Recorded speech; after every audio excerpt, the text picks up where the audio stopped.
Man, Mark Pope joked a while back that Kentucky spent almost $200 million on its roster through NIL. Would that be absurd? What do you think? Let's talk about it and make a comparison with North Carolina. I was reading some articles about it. Let's go!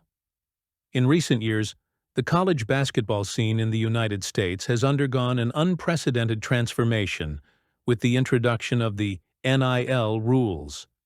In this new competitive environment, traditional programs like Kentucky and North Carolina have stepped up their investments to maintain their relevance.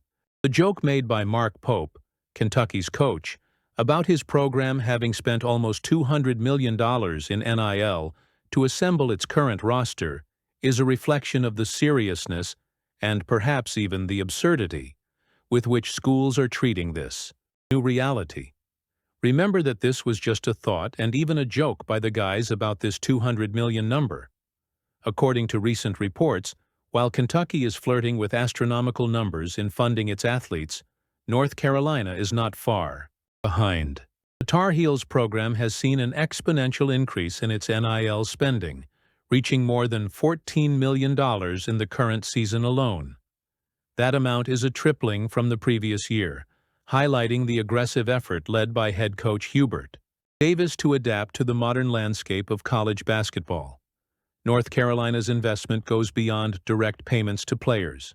With the hiring of Jim Tanner as general manager, the team has also spent significant resources on infrastructure and administrative support. Tanner, who earns an annual salary of $850,000, brings with him a strategic vision shaped by his experience in the world of sports agents and professional basketball. Under his leadership, the program has increased its ability to attract talent in both the recruiting and transfer markets, establishing itself as a force to be reckoned with. On the other hand, Kentucky's case seems even more extravagant. While rumors of a $200 million spending budget may sound surreal, they do indicate something crucial: the program's unwavering commitment to staying on top. Even if that number is hyperbole used by Pope to emphasize Kentucky's ambition, the $20 million figure cited in independent reports is enough to raise eyebrows. It positions the Wildcats as one of the biggest spenders in the NIL ecosystem, reflecting the win-at-all-costs mentality that defines the school's philosophy. A comparison of Kentucky and North Carolina reveals two distinct, but equally determined approaches to navigating the NIL era. While the Tar Heels have relied on a robust organizational structure, with reinforcements like Tanner and a personnel budget that could reach $7 million, the Wildcats appear to be putting a direct priority on funding their own athletes. This strategic difference illustrates how each program is trying to find its way amid the new demands of the sport. But how sustainable are these numbers? Pope's $200 million joke raises important questions about the economic future of college basketball. If big-name programs like Kentucky and North Carolina continue to raise the bar financially, it could create an unbridgeable gap between wealthy schools and those less well-off. Furthermore, the rapid pace of these investments puts pressure on donors and universities to keep the money flowing, even if it means sacrificing other aspects of the program or facing ethical scrutiny. Despite the concerns, there's no denying the positive impact these investments have had. For Kentucky, the strategy has resulted in one of the most charismatic and competitive teams in the country, with Pope demonstrating confidence in his ability to attract top talent. For North Carolina, the focus on strengthening the program's operational foundation has ensured a complete roster overhaul, including the arrival of promising names like Caleb Wilson and Henry Visar.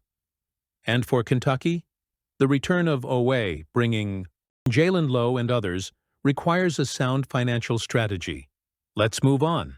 And speaking of NIL, check out this Oweh story. As the clock was about to strike midnight on the deadline, Otega Oweh found himself at one of the most crucial moments of his career. The choice he had to make wasn't just about staying or going, but about taking the right path toward his personal and professional goals. While many had already taken his decision to return to Kentucky for his senior season for granted, The behind-the-scenes story reveals a much more complex and intriguing story. According to CBS Sports' Matt Norlander, a respected college basketball expert, Oweh's journey to his final verdict was marked by uncertainty and surprises. "If we were talking a month ago, I would probably have said he would end up back in Lexington," Norlander explained. But throughout the process, elements emerged that made this decision extremely difficult. Chief among those elements was the encouraging feedback Oweh received from NBA scouts and analysts. It was something he had been waiting for, but it was also accompanied by internal doubts. Was he ready to make the leap? Or would it be more strategic to invest another year in college, where he could continue to grow while solidifying his position as one of Kentucky's brightest stars? Like so many other athletes at the same crossroads, Oweh had to weigh factors beyond athletics. Returning to Kentucky meant not only playing for the Wildcats again, but also taking advantage of the program's immense NIL. According to Norlander, the NIL package that awaited Oweh was nothing short of impressive. "He's going to get a big salary, as you'd expect," the reporter said. "Oweh was the best player at Kentucky last season, and this is one of the richest programs in college basketball. He has a huge NIL scholarship waiting for him." That financial offer, coupled with the opportunity to lead a team full of young and experienced talent, appears to have been the final push that tipped the scales in Kentucky's favor. However, the decision was not made without hesitation. Norlander emphasized that the choice was tight. For Oweh, each option carried its own promise and risks. By choosing to return, Oweh not only demonstrates confidence in his continued development as a player, but also cements Kentucky's position as one of the giants of college basketball. His presence will be crucial for coach Mark Pope, who is assembling an ambitious and competitive roster for next season. Furthermore, Oweh returns as the central figure of a team looking to regain its national prestige. Not only does it retain its star player, but it also reinforces the program's commitment to attracting and retaining elite players. However, it is worth remembering that Oweh's decision was not simply a matter of staying. It reflects the weight of choices faced by college athletes in a world where the NIL and NBA prospects are constantly reshaping the college basketball map. Now, with Otega Oweh back in Lexington, Kentucky enters next season with a key piece on board and an even more compelling narrative. That of a player who chose to strive for legacy and growth, even as other tempting doors opened. I want to hear your thoughts on all of this. Let me know in the comments.